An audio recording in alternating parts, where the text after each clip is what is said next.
counter siya for Cartesi's heroes na rin. At dito na nga natin makikita ang pinakaunang laban ng MPL Philippines Season 12. It's Blacklist International versus Echo. Dalawang world champions magtatapat ngayon na. Game 1 draft. Ano bang may expect natin dito, Wolf? Yeah. You asked about Fredrin, tingin ko pwedeng yun yung baka mas makita pa natin utility junglers kesa assassins. At medyo sour taste yun sa aking bibig na sabihin kasi gusto ko syempre makita na mag-land sila to, bakbakan. But I think pa-prioritize pa rin dito yung Fredrin at Baxia. Ang siguro outlier dito yung Joy. I don't think na yung Echo ibibigay yung Joy basta-basta pero sila kasi nasa first pick. So baka magpaunahan yung mga teams dun sa Joy. Bakit nga ba napakalakas ng Joy ngayon? Actual question. Dahil parang yung ang tagal natin hindi nakita yung Joy. Then suddenly parang priority na ulit. Flex kasi pwede mo siyang i-jungle na ngayon. Dahil nga dun sa kanilang custom emblem, pwede mo siyang gawing XP. Pero I think mas gamit siya sa jungle. At walang hero na nakakababad sa mga objectives kapag may Joy na kalaban. Dahil yung ang sakit kasi ng electrifying beats and it does take a lot of practice, no? So yun yung mga micro-intensive talaga ng mga heroes dahil kung magkamali ka lang ng rhythm, ang laking dagok yun sa bawas na pwede mong mailagay. Pero patapos na ang ating first banning phase.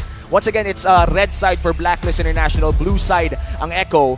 Makikita natin na may first pick ang Echo maya-maya lamang at Fredrin ay tatanggalin din ng Blacklist. Dalawa sa mga junglers na nabanggit natin kanina ay tatanggalin sa larong ito. So sino lang na natira if ever? Feeling ko, knowing na naban na tong dalawa, iba yung kukuha niya. Wow, Valentina agad. Actually kasi diba pag may ibang heroes na open, wala, Kaja, pero hindi na rin masyado pinoprioritize sila Kaja, no? Not like before. Ito kasi kailangan mo ng combo with Kaja. Pero actually, pwede sila yung Blacklist, pwede sila mag-back siya ngayon. Tsaka Kaja, in fact. Or the Joy that we mentioned. Tatlong heroes agad na top-notch at nasa taas ng mga tier list dyan, panigurado.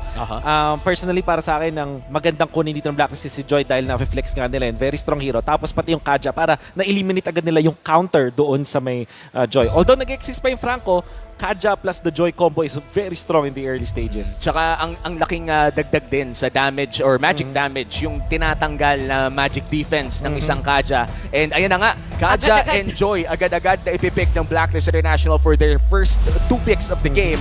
Sa tingin mo ay tournament Edward pick na ba to? Hindi pa. Yun yung magic nun Parang hindi ko pa nakikita si Sensui though na nag-joy. Pero yun yung beauty dun Nasa bagong team kasi siya.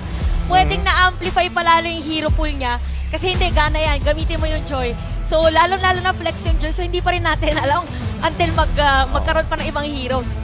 And look at this. 2 physical damage dealers ilalock in ng Echo. That's a lot of physical damage burst na manggagaling sa Pakito. At pati na rin itong Bruno na sa tingin ko ay talagang umaangat ngayon sa gold lane meta. Parang ito na nga yung binaban pa minsan, yung makabagong 1-1 ng season na to. Napakalakas kasi no kanyang damage. And of course, kapag yung Joy ay pumunta dun sa may Bruno, kaya niyang i-eliminate kung saan. Kailangan niya lang isang lockdown. Maybe yung Franco kukunin later on o kaya yung Cho. Mga choices para kay JP. Alam naman natin si JP, signature hero na niyan. At mukhang pinipigilan agad nila maging malakas dito si Oheb. Kasi kung papansinin natin, itong Bruno, malakas siya sa lane. Tapos itong Pakito, anti-marksman talaga to. So, pinupuruan nila agad. Kumaga, ini-exert dito ng effort ng Echo. Okay, Oheb, hindi ka magkakaroon ng magandang laban. And alam naman kasi natin na si Oheb, historically speaking, pagka nabigyan ng magandang laning, ay talagang nagkakaroon ng napakaganda na late game performance. And hihintayin natin kung ganun pa rin ba ang performance ng Filipino sniper after a long rest from MPL Philippines. Ito na nga yung comeback, ang prinsipe, ika nga, ng Blacklist International. May halong giggle to, of course, kasi ang taga niya din inantay na makapaglaro. So talaga inaabangan natin kung ano yung gagamit niya na hero dito. Pero gusto ko lang sabihin ang ganun first 3 picks ng parang killing potential ng Blacklist dito. Kasi usually, di ba, nasanay tayo sa kanila more on sustain, pero dito talagang gusto nila na kill after kill, having this Kaja and Kadita for their lineup. Pero maganda din yung ban nila dito, which is Kufra. Kasi ang tapat mo nga naman sa single target is yung pang AOE crowd control. Kailangan i-consider yung Cho o kaya Franco dito para sa side ng Echo. Unfortunately for Blacklist, isa lang yung mababan nila dun sa dalawang heroes na yun. At bakit ko tinake note yung 2 heroes na yun? First, Cho, JP Special, at pang-lockdown nga siya dun sa Joy. Pero even harder lockdown sa Joy is, traditionally speaking, yung Franco. Yun yung counter talaga dun sa may Joy. So, baka mas consider ng Blacklist na ibigay na lang yung Cho. Okay, sige JP, gamitin mo yan, but we ban the Franco. Yeah. Yung wala kasi talagang takas no kapag Franco o Kaja ang usapan. Pero mukhang Ayan mas na. okay sa kanila ang Franco. Depende Oo. na lang kung kukunin din dito. No? I'm not quite sure kung nakaka-cancel nga ba ng isang Mincitar Ultimate ang dashes ng isang Joy. Should be. Dapat no kasi movement naman. Pero yun nga meron kasing maliit na invulnerable window no Yes. sa crowd control ng isang Joy. Pero napakaliit lang nun. Kailangan talaga ng timing. Ito na ang second picking phase ng game number 1. Ano kayang idadagdag dito ng Blacklist International? Marksman na kaya ang kukunin nila? Hindi Oy, siya surprise pa din. Ayan. Kasi nga naman, nakafocus kasi sa heroes ni Oheb yung mga pinik ng Echo. So why not hindi muna natin ibibigay? So Yep. Baksha is very good para sa side ng Blacklist International. Meron pa silang added vision. Kasi for Baksha kasi since mabilis siyang gumalaw, mas may liberty Yep. yung taga-vision nila na pumunta kahit saan. Franco, feeling ko pwedeng kunin. Although hindi natin pa masyadong nakikita. Parang hindi mo na-attribute typically yung Franco doon kay JP, pero alam natin malakas siya doon. And of course, yung Martis, alam mo, iniisip ko dito para sa Blacklist, baka mag-Clint sila. Kasi kailangan nila ng range burst na Bruno. Isa pa yun, no? Sumisikat na rin Oo. ang Clint ngayon sa gold lane dahil sa napakataas na crit damage and yung siege potential na napakabilis din mag-push. Let's see if it's going to be the Clint for the side of Blacklist International. Kung hindi ang Clint, may iba pa tayong pwedeng makita dito. They can be boring by carry. Pwede carry Joy, di ba? Ay, sorry, carry Kaja na malakas sa burst. Irithel na typically ginagamit din pang teamfight kind of lineup. Kaso kasi, hindi ko sure kung maganda ba yung Irithel versus Bruno. Traditionally, Bruno yung mas maganda sa lane na Parang yun. dalawang hit lang minsan pag full item ay umaaray na agad yung Irithel. So pag dumiretso pa siya parang mas mahirap para sa kanya. So taking time, talagang kailangan pag-isipan na yung sa may gold lane hero. Magiging mahirap din ang laban na to para kay Oheb. And I think it is going to be the Clint locked in for the side of Blacklist International, as you said, no, Wolf. At least may panakas. Kung sakaling sapakin ng pakito, pwedeng isa lang ang makalusot, makapag-net agad palabas. Yeah. Yun ang ating mga aabangan mamaya lamang. And that's a complete lineup. Makikita nyo ngayon for Blacklist International, ang ating drafters, Coach Tek-Tak for Echo, Master the Basics for Blacklist International. Alam mo kung iisipin nyo ang lineup dito ng Blacklist International, talagang pagdating sa first blood, mas mataas yung potential for them. Pero depende din sa may rotation ng XP laner. Kasi first blood potential meron din yung Pakito. So very crucial yung magiging initial rotation ng dalawang teams natin. Ano kaya mga prediction ng audience natin? No? Hindi ko alam kung ipapakita ba ngayon, pero panigurado ay isa ito sa mga, ayan, papakita. Ay, secret Op, lang. op. May trade. Oy! 50. 50. Bakit nga naman hindi? First day natin eh. First day naman. Oo nga naman. Anong Doon tayo day- sa safe. Siyempre safe Oh. talaga. Anong data yung titignan natin kung mag-predict, pero at least hati-hati, di ba? Hati-hati. Oo. Feeling ko buong season 50-50 yan eh. Buong season 50-50 para wala nang at para sa mga natin dyan mga nanonood sa bahay pati na rin dito sa venue, watch out for the Smart Power prediction dahil at some point in the game may lalabas na poll at meron lang kayo up until the timer runs out to comment your prediction gamit ang hashtag na hashtag SmartPowersMPLS12. Isang lucky commenter who guesses correctly will win a redeemable in-game code. Tandaan, keep an eye out for the poll.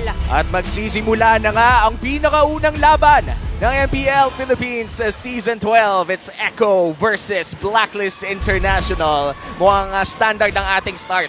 Magpapatintero ang ating mga roamers. Dediretso lang muna sila pag nagkataon, tsaka more on vision ang kanilang gagawin. So again, for this one, yung mga instant kill is on the side of Blacklist International, having this kalitan. Na-miss natin si Haji na makita na naglalaro. Oo nga eh. Parang nostalgic, pero we're here. Yep. Tsaka hindi naman sa parang nalulungkot din ako na nawala si Yue, syempre. Oo. Bench lang ngayon, pero syempre maglalaro din yan in the future. But still nakakamiss na makita si Haji, no? Yep. Gusto ko i-take note na ang napili ditong mode ni Carl TZ ay assassin mode. Nag-rupture siya. So, wow. And of course, yung kanyang kinuha dito is scaling spree. So, gusto niya maging active talaga in the early stages. Nakita natin sa ISF na yung mga Martis players, hybrid sila kung maglaro. Meron pa nga nagba-multinescence at nag-tank build with the Martis. Pero ang choice ngayon ni Carl TZ is to deal the damage. So parang ang nangyari dito kasi pinag-usapan natin kanina for the assassins or pagdating doon sa mas pinabilis ba yung Echo Express, pwede ito yung sagot nila through the changes sa kanilang mga emblem. So abangan, medyo slow start muna para sa ating mga koponan. Sanji, 3/4 HP, hindi pa naman level 4 ang Valentina, pero si Sensui ngayon ay tatangke ng mga konting bawas lamang. This is just the first turtle of the game, pero hindi na lang pala just yan dahil sa mga recent updates ay napaka-importante na pala ng pinakaunang pagong ng laro na to. Exactly. Kaya ito yung tunay na patintero, ito yung tunay na minigame dito sa Cartesia at Sensui. Pagalingan ng instincts. Speaking of instincts, nakapwesto ng ating mga players dito sa turtle objective. Si Sensui ay tatalon lang doon. Sanford merong hook. Kakagatin ba? Pero merong suntok na gagawin doon. First blood. Pupunta agad kay Cartesia. At pwede pa diretso yun. Dalawang decimate. Double kill agad. At yung turtle sa kanila pa mapupunta. At ito na nga ang katakot-takot na snowball potential ng isang Martis sa kamay pa ni Carl Tizzy. Pero mukhang nakaganti naman ng isa ang Blacklist International with a pick-up on JP. This is still a win for Echo in the early game. Gusto ko i-bring up yung macro na nakita natin mula dun sa Echo. Hinawakan muna ni Cartesia at hindi niya dinamage yung turtle. Paagawan lang sila. Ang hinintay nila is magkaroon ng ultimate dun si Sanji nag level 4. Kung papansin mo, para silang mga superhero nung naglanding na may nahook doon si JP tapos may nahatak naman siya gamit yung kinope niyang ultimate mula doon kay Renny J. So, biglang nawalan ng dalawang heroes. Ineffective para sa Blacklist kasi meron silang hard lockdown agad. So, kudos dun sa pagpapa-level 4 nila kay Sanji. And, Talagang inantay. talagang Echo ngayon, no, lamang na agad ng 1.5k gold lead. At yung turtle ay isang minuto pa naman bago lumabas. Right now though, ang tingnan natin ay Blacklist International. Ano bang kailangan nilang hanapin dito? Dahil mukhang medyo nalugi sila sa Valentina pick in that early team fight. Alam mo, pagdating dito, kailangan lang nilang alagaan din si Oheb. Pero wait lang, Oh! meron na pagkakuha doon. Ito na yata inaantay, nabawi ng Blacklist International. Pero takal bago namatay. Si Cartesia pa nga makakakuha ng kill. Pero may sabatal naman dito. Si Sensui, double kill for the Martis. Grabe na yung Martis. Ito na nga ang snowball na pinag-uusapan natin. 4-0 for the two-time world champion Wolf. Paano ba pigilan ang mga ganitong klaseng Martis? Kailangan nilang i-combo yung burst nila with Kaja. Although, di ba, sabi natin, maganda yung Kaja plus the Joy. Pero nung naging choice pa nila is the back shot, biglang wala silang early game burst damage. Hintay pa nila si Oheb. Malayo din si Oheb, hindi sila makapag-burst. Oh, speaking of Oheb, parang delikado yata si Oheb din sa may top lane dahil merong tatlong players pero tatlo din naman para side ng Blacklist International at aalis na lang muna ang taas ng disiplina ng ating dalawang koponan. Grabe yung gold lane duel na yun. Akala ko lamang na talaga si Benny Cutie pero nakaganti pa si Oheb. Tapos nag-flicker pa. Though that would be very crucial. Yep. Dahil magkakaroon tayo ng turtle fight at walang flicker ang Filipino sniper. Ang tanong dito is kung sasama, hindi sasama si Oheb sa team fight natin. So ngayon medyo tahimik lang muna ang pagkuha ng turtle. Nakapwesto ngayon, 4 na players ng Echo at hindi na rin yata i-contest ng Blacklist as Echo secures the second turtle. Nakikita natin yung value ng dalawang supports dito mula dun sa Echo. Specifically yung Franco. Dahil nagiging threat talaga siya. Kumunat siya. Nung mga unang fights na nakita natin na meron siyang madaming assist, 4 assist, nagkaroon siya ng enough na goal para kumunat siya at this point. Tapos, etong si Sanji, always a threat dahil nakopya niya yung ultimate ni Renny J. At gusto ko rin lang abangan dito no, kung ano nga ba ang maiaambag na damage ng isang Vengeance sa Joy. Mamaya lamang kapag bumanat-banat na ang Bruno o kahit ang Martis na rin. But right now, it's still Echo holding the lead. At mukhang hahawakan nila yon hanggang ma-shutdown dito si Carl Tizzy. Ang tanong, hahayaan ba ng Echo yon dahil mukhang tuloy-tuloy lang ang Echo Express? Parang kung titignan mo yung galaw ng dalawang teams natin, nag-aabangan lang din talaga. Nagkataon for Echo, nakakasecure na sila ng kill. At saka yung emblem nga dito ni Carl Tizzy. So with the movement of Blacklist International, alam mo na meron din silang gustong plano. Pero parang hindi pa ito yung perfect time for them. Inaantay pa nila. Pero si Oheb dito namin flicker. Ginagkat pa nga Daddy JP with that Bloody Hunt. Kaya naman unstoppable na Carl Tizzy. At mukhang darating na rin dito mga players ng Blacklist International. Mapipilitan na lumayo na lang muna. Ultra fast na pagkakagat doon sa top lane. Man, grabe yun. Kinagat lang, tas sinaksak ng Martis. Ganun nakasakit si Carl Tizzy, man. Yep. Rapture, tapos burst damage. Wala na magawa dito yung Blacklist International to save Oheb. And kudos to JP. Maximum na range. Speaking of JP, another hook na naman. And Sanji, with parang lumiko, bigla yung lambat. Grabe yun Kakainin lang nakakita na nakokoman niya dito yung hook niya. But of course, yung interaction naman yun na mid-animation nung talon doon ni Sensui ay nahuli na siya. That's why naging funky lang yung itsura nung hook na yun. Pero yung commendable sa kanya sa may top lane kung saan yung pagka-flicker in niya kay Oheb na maximize niya yung maliit na range ng Bloody Hunt. So kung papansin mo, hindi talaga super point blank pero nahuli pa rin niya doon si Oheb. At kung titignan natin, no, lumobo ang gold lead na meron ng mga Orcas in this 7-minute game. Mag-6,000 na ang kalamangan ng Echo at nahihirapan na talaga ang Blacklist makahanap ng kanilang mga opportunities to burst down members coming in from Echo. In fact, hindi pa tayo nakakakita nung parang nung parang ulti na burst down talaga na 3 silang pumapasok. Oh, parang nga naunahan kasi sila pagdating doon sa positioning. Probably inaantay. Kanina nakita natin is MVP to. 7 MVP pala yung naglalaro dito sa ating game. Pero teka lang, parang meron tayong conceal na nakita kamuntika na. Konting amba lang muna para sa mga players. Pero makakatore ng isa dito ang Echo. Now, makokontrol talaga ng Echo ang mapa. Pero may ganti naman si Agent Zero doon sa may bandang ibaba. Makakuha ng isang tore ang Blacklist. That's their first objective of this game. At yung kailangan ng Blacklist International, at least makapag-create ng space dito si Edward para medyo makabawi din si Oheb. And actually, itong si Haji.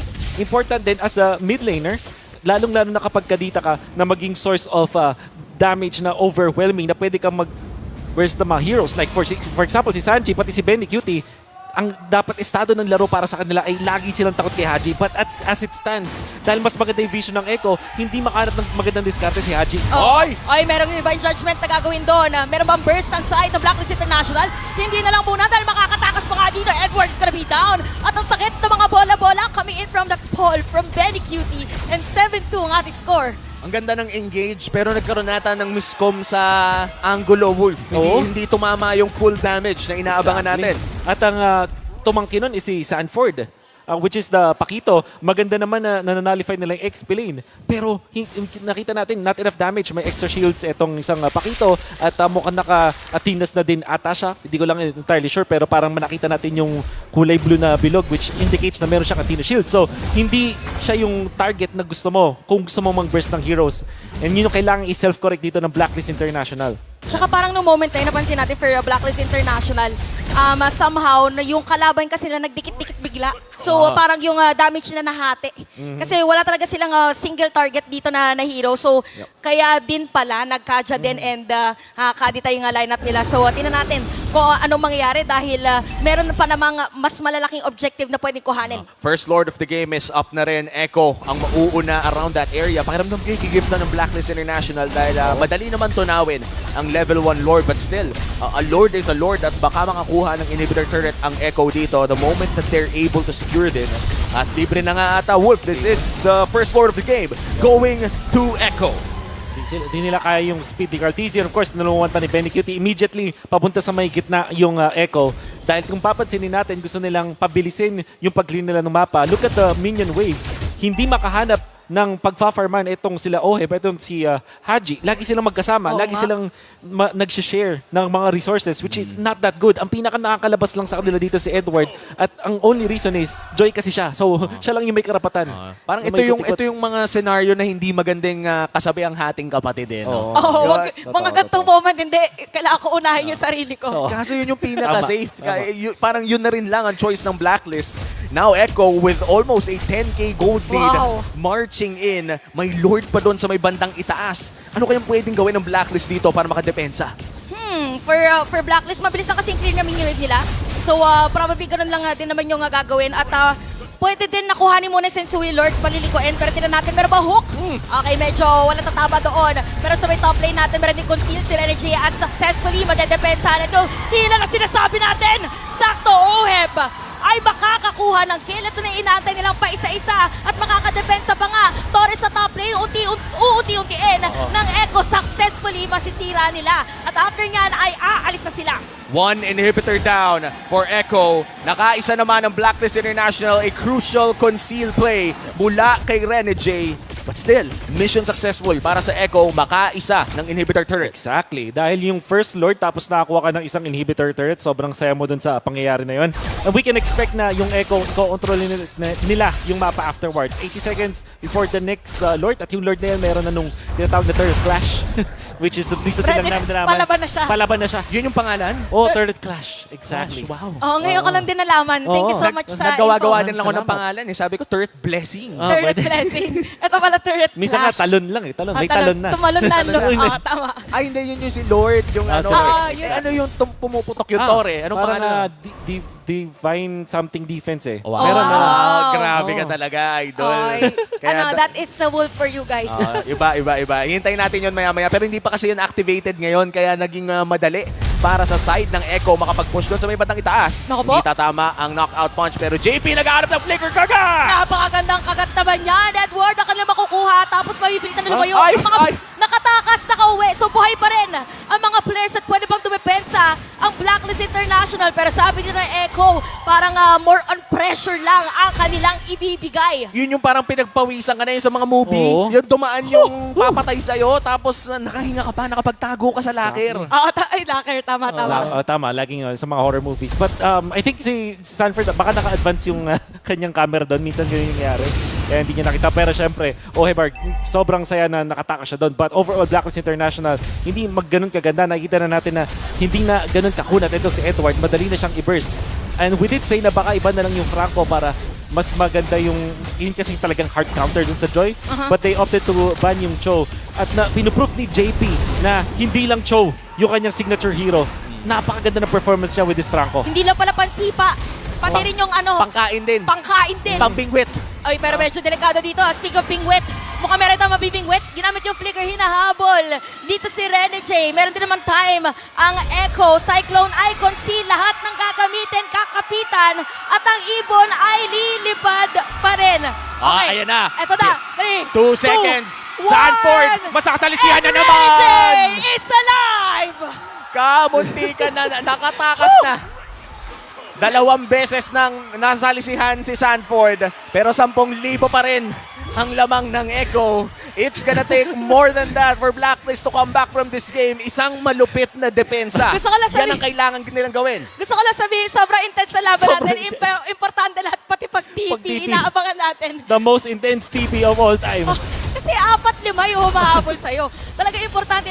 Speaking of importante, Nako po. meron namang hook para dito kay JP. Si Sensu yung magiging target nila. Ginamit na Aray! nila the world. Tapos sarado mo pa with a decimate. Pero may bawi na din naman. Si Haji, the KDA machine, tries to defend their face. Pero sabi dito, ni Edward, papasok lang din with those electrifying beats. At ginamit na rin. Ay, ayun, ayun Pero may lang! bawi, dumedepensa pa rin. Pero Base story, lock! mapupunta sa Echo. This winning moment is brought to you by our official sponsor, FWD Life Insurance. It's going to be Echo taking game number 1 with a dominant 10K gold lead. Naging maganda man ang mga plays ng Blacklist International sa bandang dulo. Naging too late na.